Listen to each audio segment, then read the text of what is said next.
Marcus kicked and bellowed in defiance as the Zorgon guards dragged him to the edge of the dragon pit. They were really going to throw him in. The Zorgon Emperor gloated, "Any last words before you meet your doom, human?" Marcus spit blood and said, "Humanity will never bow to you, lizard." The colony was lost. The Zorgons had arrived suddenly with superior numbers and weapons. Most humans were dead or enslaved. Marcus had volunteered as the sacrifice. He would face the dragon. It was the only hope for the survivors to escape. The pit loomed before Marcus. Massive. Cracked stone walls stretched into shadow. Sulphurous steam drifted out. Heavy breathing echoed within. Tremendous thumps shook pebbles. Marcus had no real weapons, just his wits and a shiv. The Zorgons laughed and shoved him in. He tumbled down the rocky slope. Massive talons crunched stone. Serpentine eyes glowed in the dark maw of the cave. Marcus stood defiant, man against monster. The dragon roared. Marcus roared back. He had to kill this thing, or humanity on Xanthia was doomed. Marcus tumbled down the rocky slope, clouds of dust kicking up around him as he rolled to a stop at the bottom of the pit. He coughed and staggered to his feet, blinking grit from his eyes. A thunderous roar shook the stone walls. He whirled to see an immense dark shape emerging from the shadows of a yawning cave mouth. The dragon was a behemoth, a mountain of spiked scales and corded muscle. Massive talons gouged the rocks with each ponderous step as the beast lumbered into the dim light. Huge leathery wings stretched, then folded along its flanks, eyes like molten gold fixed on Marcus with malevolent intelligence. "The infernal behemoth," Marcus muttered. He'd heard whispers of this abomination, a monster genetically engineered by Zorgon war mages to inspire terror and crush resistance. Impervious hide, explosive speed, flesh-melting fire breath hot enough to turn bone to ash. Marcus gripped his crude spear, little more than a sharpened metal pole. It felt flimsy as a reed against the armored bulk of his foe. His gaze darted, mapping the arena, sheer rock walls, boulders, fissures oozing steam. No obvious escape, only one way out, through the dragon. The behemoth's neck snaked forward, jaws unhinging to reveal a hellish orange glow kindling in its gullet. Marcus tensed. He knew what came next. With a bass bellow, the dragon vomited a torrent of fire, a raging river of brimstone and flame that seared the air and ignited stone. Marcus hurled himself sideways, feeling the intense heat scorch his back as he rolled behind a boulder. Flames gushed around the rock, licking and curling. He pressed himself to the scorched stone, chest heaving. The stench of sulphur and his own singed hair choked his lungs. The firestorm cut off. Embers drifted in the boiling air. Marcus risked a glance around the boulder's edge. The dragon prowled the arena's center, head swiveling as it searched for its prey. Smoke jetted from its nostrils. Spearman against monster. The futility of the odds crashed over Marcus.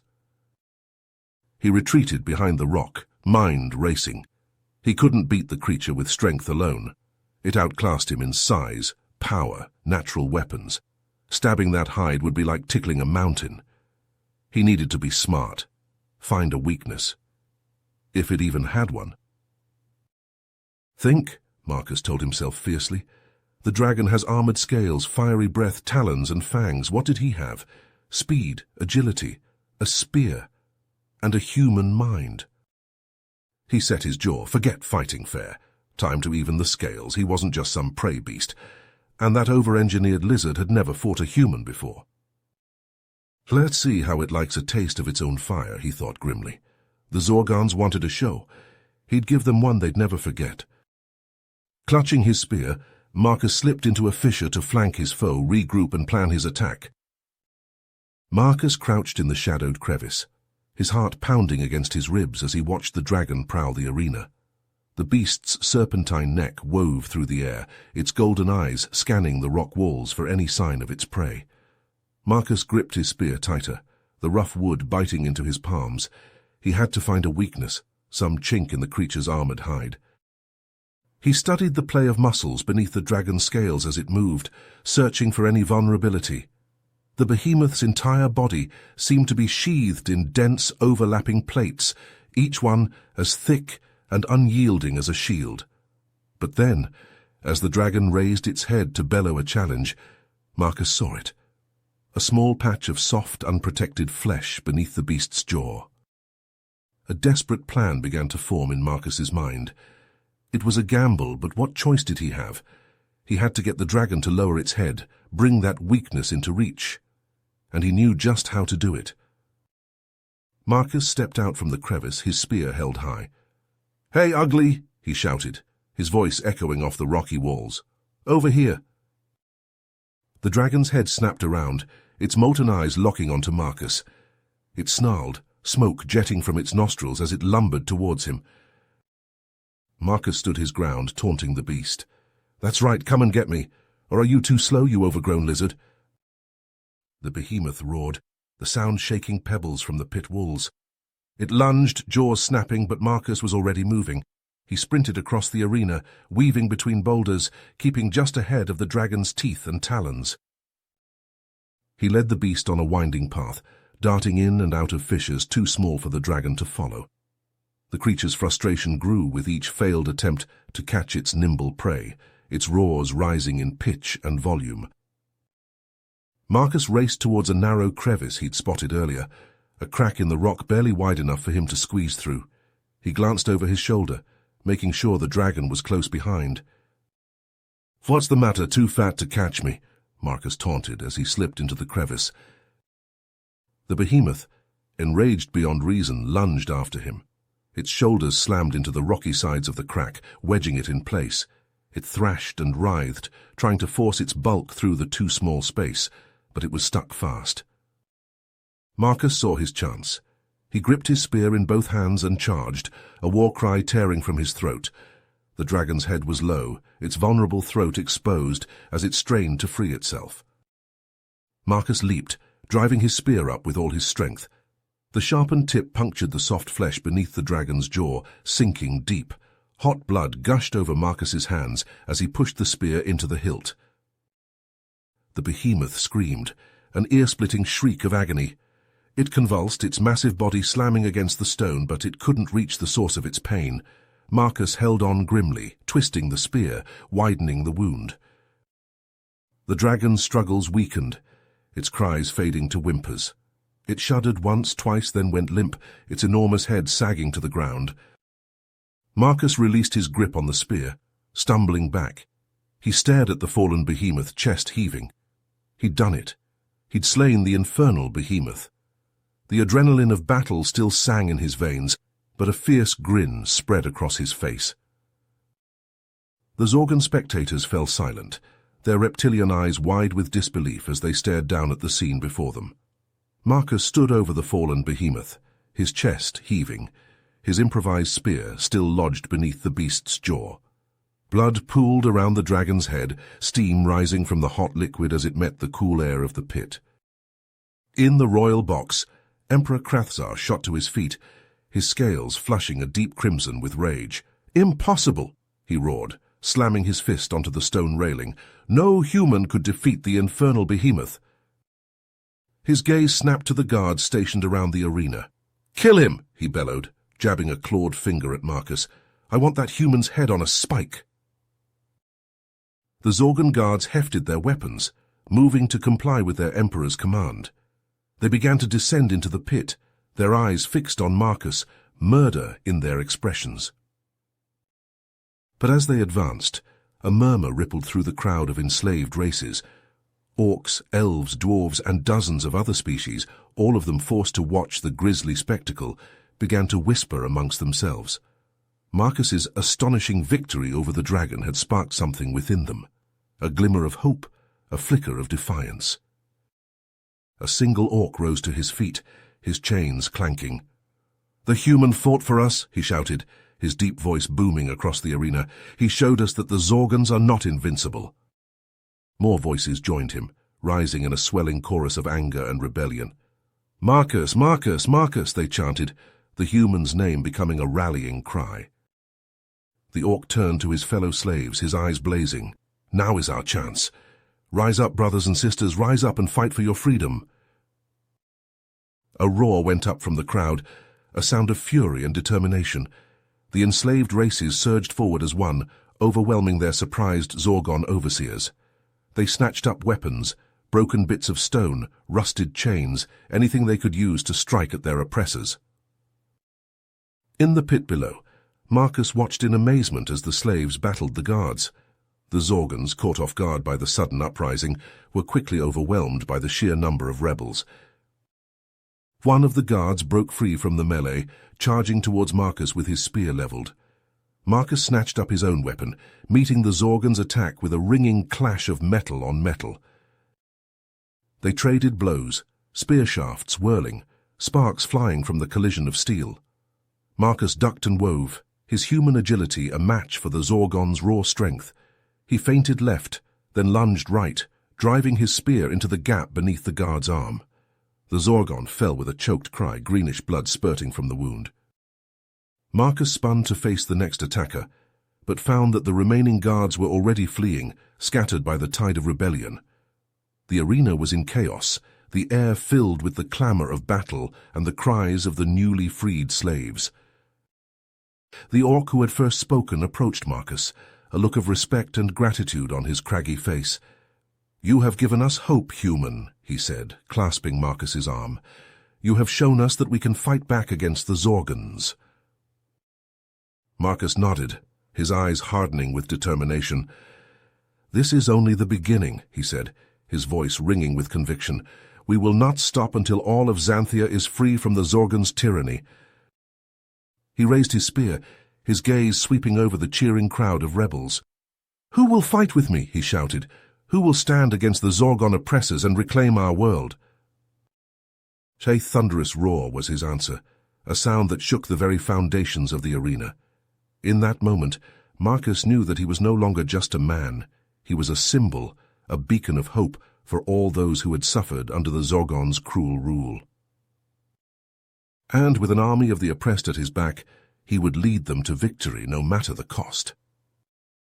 The palace gates loomed before Marcus and his army of rebels, a towering barrier of black stone and twisted metal. Behind those walls lay the heart of the Zorgon Empire, the seat of Krathzar's power. Marcus could feel the anticipation thrumming through the gathered warriors, a palpable energy born of desperation and hope.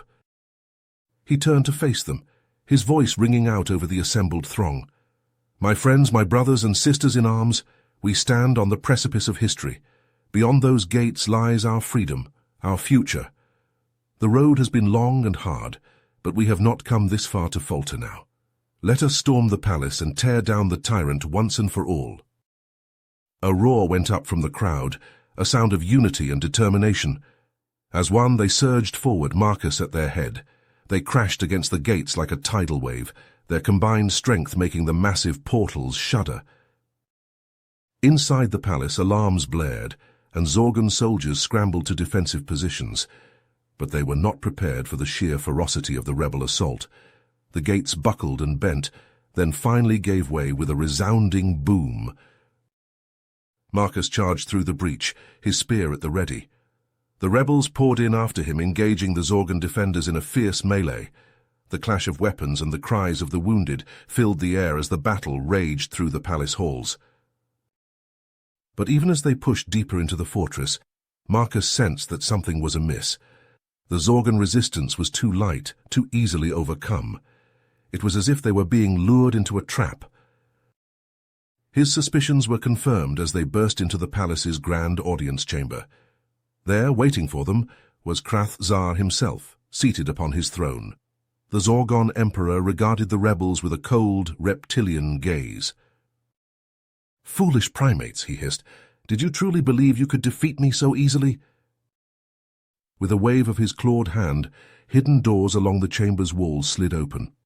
From the shadowed recesses marched ranks of towering, heavily muscled warriors, their eyes glowing with an eerie red light. Each one carried a massive sword, forged from a strange black metal. Marcus's eyes widened in horror. He had heard whispers of Krathzar's secret weapon, but he had never imagined anything like this. The Zorgan Emperor had created an army of genetically enhanced super soldiers, warriors bred for a single purpose, to crush any resistance to his rule. "Behold my mind slaves," Krethzar crowed, "the pinnacle of Zorgon science and sorcery. They will be your doom." The super soldiers charged, moving with inhuman speed and coordination. They slammed into the rebel lines like a thunderbolt, scattering the freedom fighters with the sheer force of their assault. Marcus found himself in the thick of the fighting, his spear a blur as he parried and thrust. But for every super soldier he felled, two more seemed to take its place. His allies were falling around him, overwhelmed by the relentless onslaught. He realized with grim certainty that they could not win this fight. The super soldiers were too strong, too fast, too relentless. As long as they remained under Krethzar's control, the rebels stood no chance. Marcus's gaze locked on the Zorgon Emperor, still seated upon his throne, a mocking smile playing across his scaly features. In that instant, he knew what he had to do. "Krethzar," he bellowed, his voice cutting through the din of battle. "I challenge you to single combat. Face me, you coward, and let us end this once and for all." The Zorgon Emperor's eyes narrowed, his forked tongue flicking out to taste the air. For a long moment he was silent, considering. Then, slowly, he rose from his throne. "Very well, human," he said, his voice dripping with disdain. "If you are so eager to die, I will grant you that honor myself." He descended the dais, drawing his own sword as he advanced. The blade was a twisting corkscrew of jagged edges, a weapon designed to inflict maximum agony. Marcus met him in the center of the chamber, the battle raging around them fading into insignificance. In that moment, there was only him and Krethzar, locked in a dance of death. They clashed, sparks flying as their weapons met. Krethzar was strong, his blows heavy enough to numb Marcus's arm, but the human was faster, more agile, able to dodge and weave around the Zorgon's attacks. Back and forth they fought, trading strikes and counterstrikes, neither able to gain a clear advantage. Marcus could feel his muscles burning, his lungs laboring for breath. But he pushed on, driven by a fierce determination. Around them, the tide of battle began to turn. Inspired by Marcus's example, the rebels redoubled their efforts, fighting with renewed vigor. The super soldiers, for all their strength, began to falter, their movements becoming erratic and uncoordinated. Marcus pressed his attack, sensing victory within reach. He feinted left, then lunged right, his spear finding a gap in Krethzar's guard. The tip sank into the Zorgon's chest, drawing a gush of dark blood. Krethzar staggered back, a look of shock and disbelief on his face. He tried to raise his sword, but his strength failed him. He slumped to his knees, then toppled sideways, lying still. As the Zorgon Emperor breathed his last, a change came over the super soldiers. They stumbled, shaking their heads as if waking from a deep sleep. The red glow faded from their eyes, replaced by confusion and uncertainty. Marcus realized that with Krethzar's death, his mind control over the super soldiers had been broken. They were free, their will their own once again. A cheer went up from the rebels as they realized their victory. They had done it. Xanthia was free, the Zorgon tyranny ended at last. But Marcus knew that their work was far from over. The Zorgon Empire stretched across the stars, its cruel grip holding countless worlds in thrall. He turned to his comrades, his voice ringing out over the jubilant crowd. "We have won a great victory here today, but our fight is not yet finished. There are still those out there who suffer under the Zorgon yoke. We must carry this fight to them. Liberate every enslaved world until the galaxy is free."